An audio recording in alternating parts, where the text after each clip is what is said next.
Well, good morning, church. This morning we are still in 1 John chapter 2. We didn't quite finish it this week, so Pastor Brandon's going to pick up there next week as well. But we're just going to go over 18 and 19 this morning, where it says, "Children, it is the last hour, and as you have heard that Antichrist is coming, even now many Antichrists have come.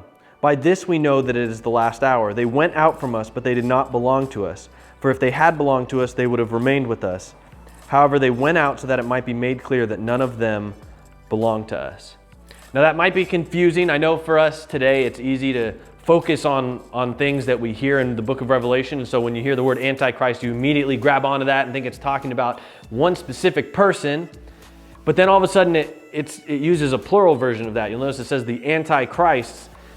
And what we see that he's talking about here is people who maybe they associate themselves with Christians, and some of them probably even consider themselves Christian, but all of a sudden they fall away and they just leave being involved with the church at all. And just talking about the idea that there came a day where they made it clear they weren't truly believing. They were not truly trusting in God. And unfortunately, I think there's a lot of people that applies to today. And that's someone we need to be praying for as the church. The reality is there's people that come on Sunday mornings that maybe they're just not quite there yet. They're curious. They want to know more about the gospel, what the Bible says. They're not 100% sure if they should put their faith in God yet.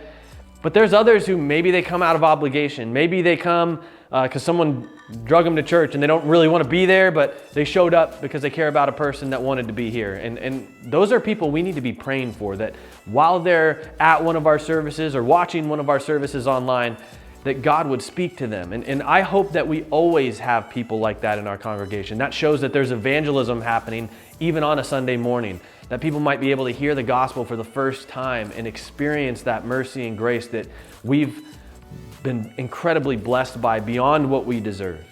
So be praying that God would continue to lead people like that who aren't believers yet to our church, that they might become believers, so that when that day comes that he's talking about, that they don't fall away from the church. They don't just leave and turn their backs on what they had been curious about or at least around, that instead they would experience God in a very real way. We're looking forward to continuing this study next week.